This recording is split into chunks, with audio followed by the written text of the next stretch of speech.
நேயர்களுக்கு கல்வடங்கம் டாக்டர் சத்யநாராயண சர்மா பேசுகிறேன். வணக்கம். இன்றைக்கி நம்ம குரு அதிசார பயிற்சி பற்றி பார்க்கலாம். வழக்கமாக குரு பகவான் ஒரு ராசியில் 12 மாதம் சஞ்சாரம் செய்வார். இப்போ மிதுன ராசியில் சஞ்சாரம் செஞ்சுட்டுருக்கார். ஆனால் திடீர்னு அக்டோபர் 18 தன்னுடைய சஞ்சாரத்தில் வேகத்தை கூட்டுகிறார். அதிசாரமாக வேகமாக மிதுன ராசியில் சஞ்சாரம் செய்ய வேண்டிய குரு பகவான் கடக ராசி வரைக்கும் வேகமாக போயிடுறார். டிசம்பர் மாதம் 3ஆம் தேதி வரைக்கும் அந்த வேகம் அப்படியே அதிசாரமாக சாதாரணமாக போகிற வேகத்தை விட கொஞ்சம் அதிகமான வேகத்தோடு சென்று கடக ராசியை சஞ்சாரம் செய்கிறார். டிசம்பர் 3ஆம் தேதி திரும்பவும் தன்னுடைய பழைய நிலைக்கு வக்கர நிலையில் திரும்ப மிதுன ராசியை நோக்கி நகர்ந்து வருகிறார். இந்த 45 நாட்கள் குரு பகவானுடைய அந்த வேகமான சஞ்சாரம், அதற்கு பிறகு அந்த குரு பகவான் திரும்ப வருகின்ற போது வக்கர நிலையில் தருகின்ற பலன்கள், இதெல்லாம் எப்படி இருக்கும், ஒவ்வொரு ஜாதகத்துக்கும் மாறுபடும் அப்படிங்கிறது தான் நம்ம இப்போ பார்க்க போகிற பதிவு. 12 ராசிக்கும் தனித்தனியாக பார்க்க போகிறோம். பொதுவாக குரு பகவான் மிதுன ராசியிலேருந்து பார்க்குறப்போ குருவோட பார்வை கோடி நன்மையை தரும், எல்லா தோஷங்களையும் விளக்கும் அப்படின்னு சொல்லுவாங்க. அந்த வகையில் மிதுன ராசியிலேருந்து 5வது பார்வையாக துலாம் ராசியையும், 7வது பார்வையாக தனுசு ராசியையும், 9வது பார்வையாக கும்ப ராசியையும் பொதுவாக இந்த மிதுன ராசி சஞ்சாரத்தில் குரு பகவான் பார்ப்பார். ஆனால் இப்போ தான் அதிசாரமாக அவர் கடகராசிக்கு போயிடுறாரு. மிதுனத்திலேருந்து கடகராசிக்கு போகிறதுனால அந்த கடகராசியிலேருந்து 5வது இடமான விருச்சிகத்தை பார்க்குறார். 7வது ராசியான மகரத்தை பார்க்குறார்.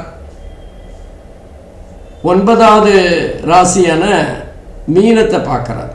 அப்போ அந்த குருவோட பார்வை சற்று மாறுபடுகின்றது.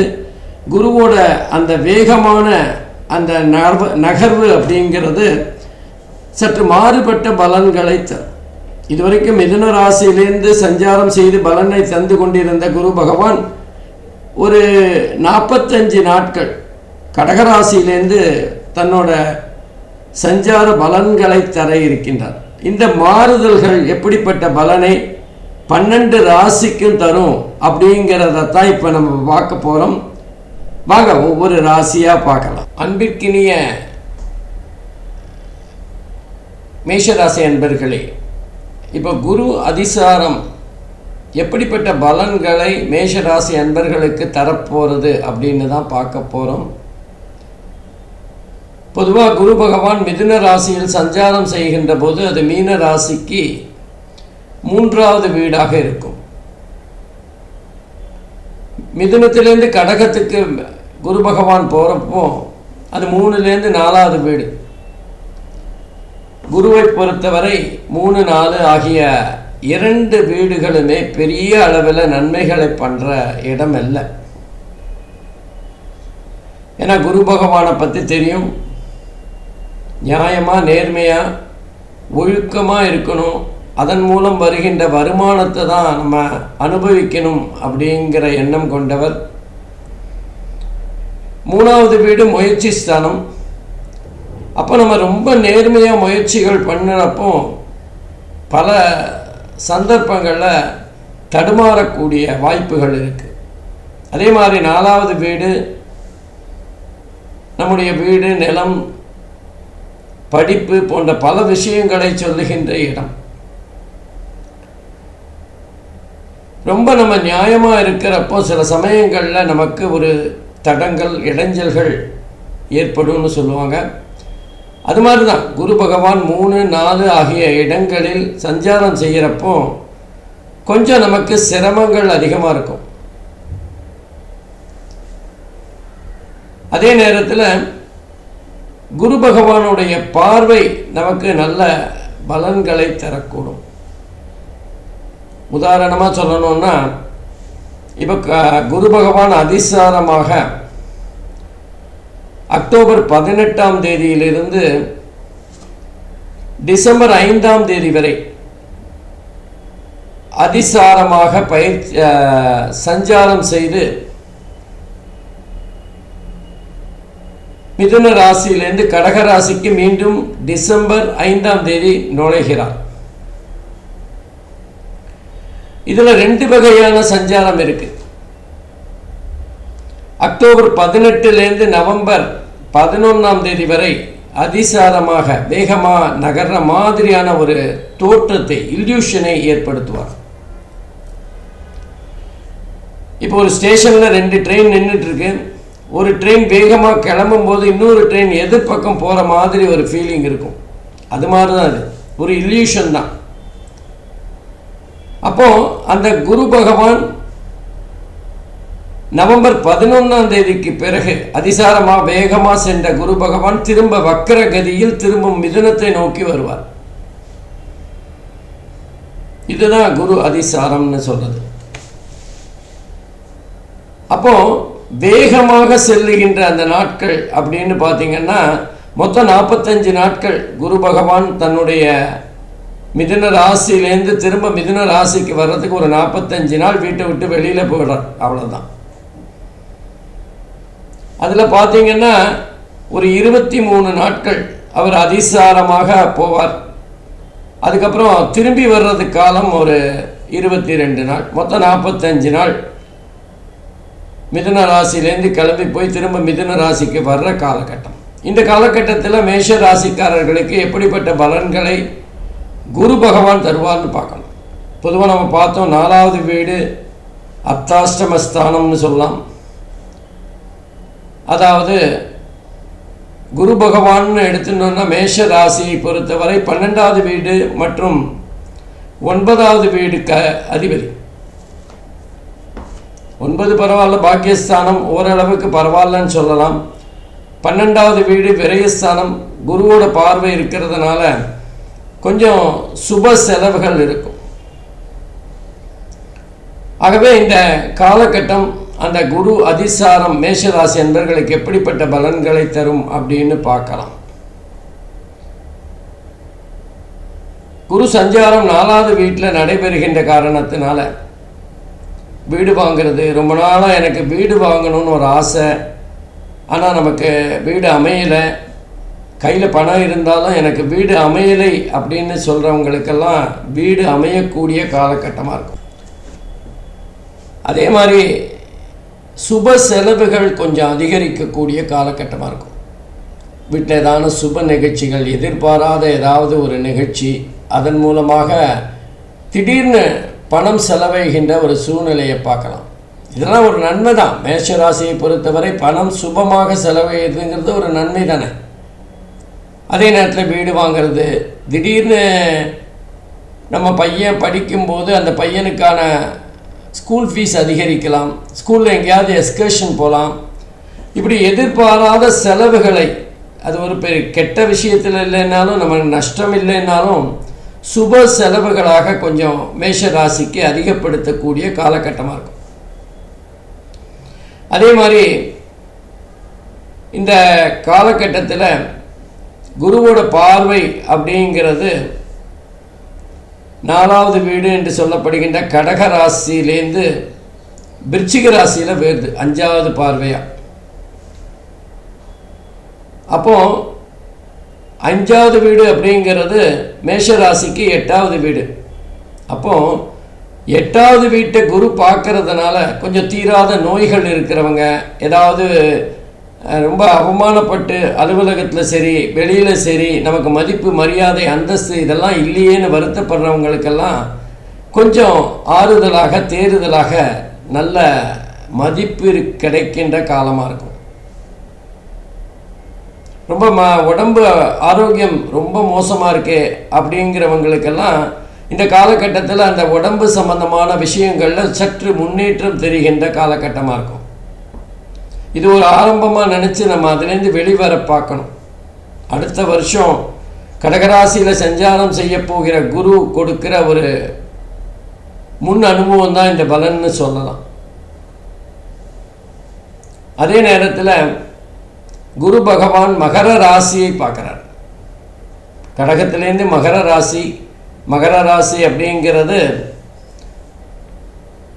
10வது வீட்டை பார்க்குறார். அப்போ 8, 10, 12 ஆகிய இடங்களை குரு பகவான் பார்க்குறார். 10வது வீடு ஜீவனஸ்தானம். வேலை தேடிக்கொண்டிருக்கின்றவர்களுக்கு வேலை அமையக்கூடிய வாய்ப்புகள் இருக்கும். என்ன நம்ம படித்த படிப்புக்கும் வேலைக்கும் சரியே சம்மந்தமே இல்லையே, நம்ம வேறு வேலைக்கு போகலாமா அப்படின்னு ரொம்ப மனசு ஒடிஞ்சு போயிருக்கிறவங்களுக்கு இந்த 45 நாட்களில் முயற்சி பண்ணால் கண்டிப்பாக அது வேலை மாற்றத்தை தரும், திருப்திகரமான வேலையாக அமையும். ஆகவே இது ஒரு அற்புதமான காலகட்டம். வேலை சம்பந்தமாக வேலையில் இருக்கிற நம்ம வேலை பார்க்குற இடத்துல ஒரு மன அழுத்தம் இருக்குது. அந்த மன அழுத்தம் நமக்கு தேவையில்லாத பிரச்சனைகளை தருது.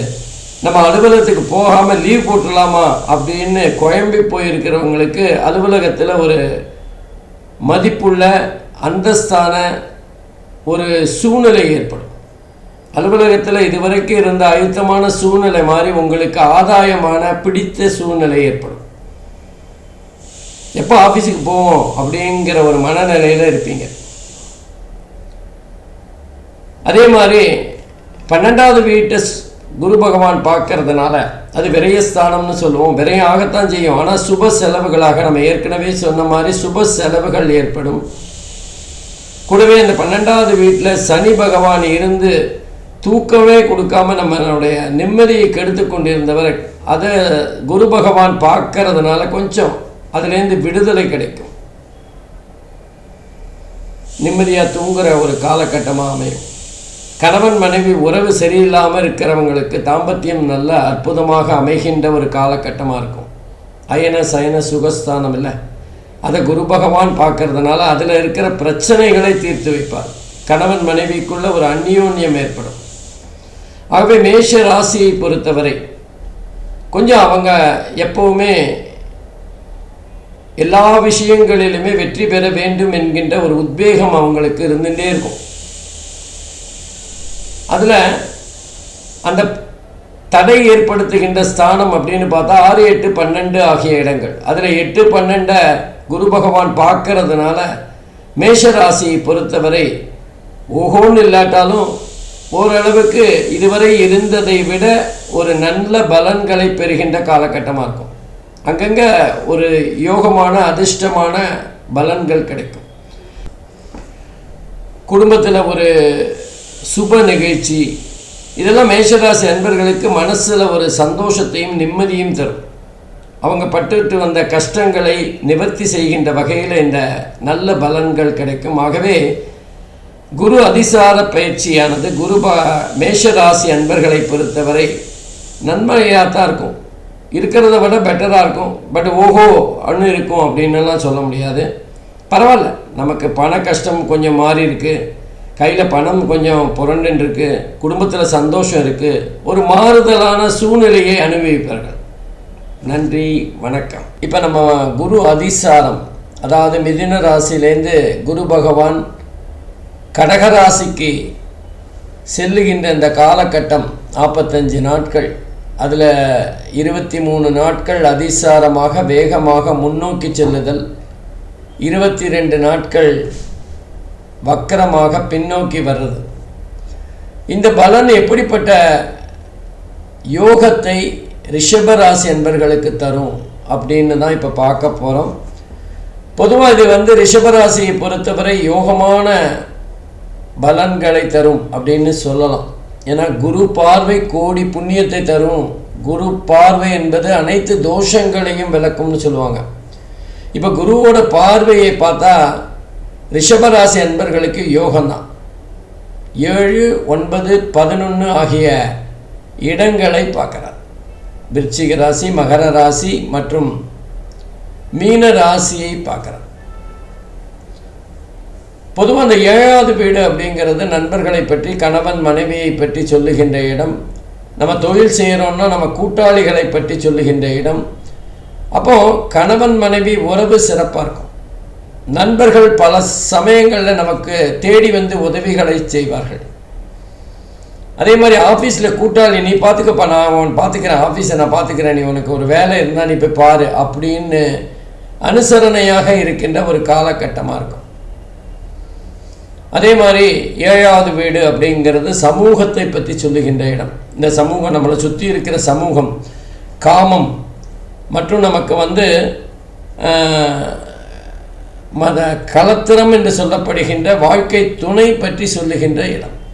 அப்போ இதெல்லாம் சிறப்பாக இருந்ததுனாலே வாழ்க்கை ரொம்ப ஸ்மூத்தாக போகிறதுன்னு தானே அர்த்தம். குறிப்பாக நம்ம வேலை பார்க்குறோம், சொந்தமாக தொழில் பண்ணுறோன்னா நமக்கு கூட்டாளிகளோட பங்களிப்பு மிக மிக முக்கியமானது. அவங்க மன அழுத்தத்தை தந்தால் நம்மளால் நிம்மதியாக வீட்லேயும் இருக்க முடியாது, அலுவலகத்துலேயும் இருக்க முடியாது. அதே நேரத்தில் இது வரைக்கும் அந்த முதுகில் ஏதோ ஒரு பிரச்சனை, ஷோல்டரில் ஏதோ ஒரு பிரச்சனை, எப்போவோ டாக்டர்கிட்ட போனாலும் சரியாக வரலை அப்படின்னு இருந்தவங்களுக்கு இந்த காலகட்டத்தில் அது சரியாகக்கூடிய தன்மை இருக்கும். குருவோட பார்வை பார்க்கறதுனால முதுகுத்தண்டில், அதே நேரத்தில் தொடை, இடுப்பு போன்ற இடங்களில் இருந்த பிரச்சனை, கணுக்காலில் இருந்த பிரச்சனை, இதெல்லாமே குருவோட பார்வையினால் சரியாகக்கூடிய தன்மை இந்த காலகட்டத்தில் இருக்கும். அதே மாதிரி குருவோட பார்வையானது 9வது வீடு, பாக்யஸ்தானம் என்று சொல்லப்படுகின்ற 9வது வீட்டில் போயிடுது. நம்ம இஷ்ட தெய்வத்தை பற்றி, குலதெய்வத்தை பற்றி சொல்லுகின்ற ஒரு இடம். ரொம்ப நாளாக குலதெய்வத்துக்கு போகணும் தடங்களாகவே இருக்குது அப்படின்னு நினைக்கிறவங்களுக்கு குலதெய்வம் போய் வருகின்ற வாய்ப்பு ஏற்படும். தந்தை நமக்கு மிக அதீதமான உதவிகளை செய்கின்ற சூழ்நிலை ஏற்படும். நம்மளோட கஷ்டங்களில் பங்கு ஏற்றுக்கிற மாதிரி இருக்கும். சில பேருக்கு தந்தையாருடைய தொழிலை பார்க்குற மாதிரியான ஒரு சூழ்நிலை ஏற்படும். அதே நேரத்தில் தொழில், வேலை போன்ற விஷயங்களில் ஒரு மாற்றம் இருக்கக்கூடிய வாய்ப்பும் இருக்கிறது. ரொம்ப நாளாக நம்ம வேலை மாற்றம், ரொம்ப போர் அடிக்கிறது அப்படின்னு சொல்கிறவங்களுக்கு, நம்ம இது வரைக்கும் பார்த்த வேலையில் திருப்தி இல்லைன்னுங்கிறவங்களுக்கு வேலை மாற்றம் ஏற்படக்கூடிய காலகட்டம் இது. அதுக்கான முயற்சிகளை செஞ்சால் கண்டிப்பாக வேலை மாற்றம் உண்டு. சில பேர் சமூக சேவை செய்கின்ற, அரசியலில், எலெக்ஷனில், தேர்தலில் நிற்கணும் அப்படிங்கிற ஒரு எண்ணம் இருக்கிறவங்களுக்கு நல்ல நேரம் இது, நல்ல காலம் அப்படின்னு சொல்லலாம். அதுக்கான முயற்சிகளை முன்னெடுக்கக்கூடிய காலமாக இருக்கும். இன்னும் சில பேருக்கு வாழ்க்கையில் அவங்க ரிட்டையர்மெண்ட் ஆகி அதோட பெனிஃபிட், ஓய்வூதியங்களை பெறுகின்ற ஒரு காலகட்டமாக இருக்கும். அவங்க ரிட்டையர்மெண்ட் ஆனதுனால அதன் மூலமாக வருகின்ற சொகுசான வாழ்க்கை மற்றும் அவங்களுக்கு ஏற்படுகின்ற அனைத்து சந்தோஷங்களுக்கும் இந்த 45 நாட்களும் காரணமாக இருக்கும். அடுத்து 11வது வீட்டை குரு பகவான் பார்க்கிறார், மீன ராசி. 11ங்கிறது அதீத எதிர்பார்ப்புகளை, கனவுகளை, லட்சியங்களை சொல்லக்கூடியது. லாபத்தை தருகின்ற இடம், மகிழ்ச்சியை தருகின்ற இடம். நம்ம வேலையில் ரொம்ப நாளாக ப்ரமோஷனே வரல, இந்த வேலையை விட்டுட்டு வேறு வேலைக்கு போகலாமா அப்படிங்கிறவங்களுக்கு இந்த 45 நாட்களில் திடீர்னு ப்ரமோஷன் வருகின்ற ஒரு சூழ்நிலையை பார்க்கலாம். எதிர்பார்ப்புகள், மூத்த சகோதரர் மூலமாக உதவிகள் கிடைக்கலாம். அவங்களுக்கு ஏதாவது உதவிகள் செய்கின்ற ஒரு சூழ்நிலையும் ஏற்படலாம். ஆகவே குருவோட பார்வை ரிஷப ராசியை பொறுத்தவரை மிக அற்புதமாக இருக்க போகிறது. பண வரவு அதிகரிக்கும். படிக்கின்ற மாணவர்களுக்கு நல்ல முன்னேற்றம் தருகின்ற அல்லது ஒரு மாற்றத்தை தருகின்ற சூழ்நிலையாக இருக்கும். இது வரைக்கும் சரியாக படிக்கலையே அப்படிங்கிறவங்க கூட படிக்கின்ற ஒரு காலகட்டமாக இருக்கும். தொடர்ந்து அவங்களுக்கு ஒரு வேலை தேடிக்கொண்டிருக்கின்றவர்களுக்கு வேலை அமையக்கூடிய ஒரு காலகட்டமாக இருக்கும். 7, 9, 11 ஆகிய இடங்களை குரு பார்க்கறது ரொம்ப ரொம்ப அற்புதமான இடங்கள். வாழ்க்கையில் முன்னேற்றத்திற்கான மிக முக்கியமான இடங்களை குரு பகவான் பார்க்கறதுனால ரிஷபராசி என்பர்களுக்கு யோகமான காலம், அதிர்ஷ்டமான காலம். காற்றுள்ள போதே தூற்றிக்கொள் சொல்லுவாங்க. இந்த யோகமான காலகட்டத்தில் புதிய புதிய முயற்சிகளை செஞ்சு ரிஷபராசி என்பர்கள் மிகப்பெரிய சந்தோஷத்தை பெறணும். நன்றி, வணக்கம்.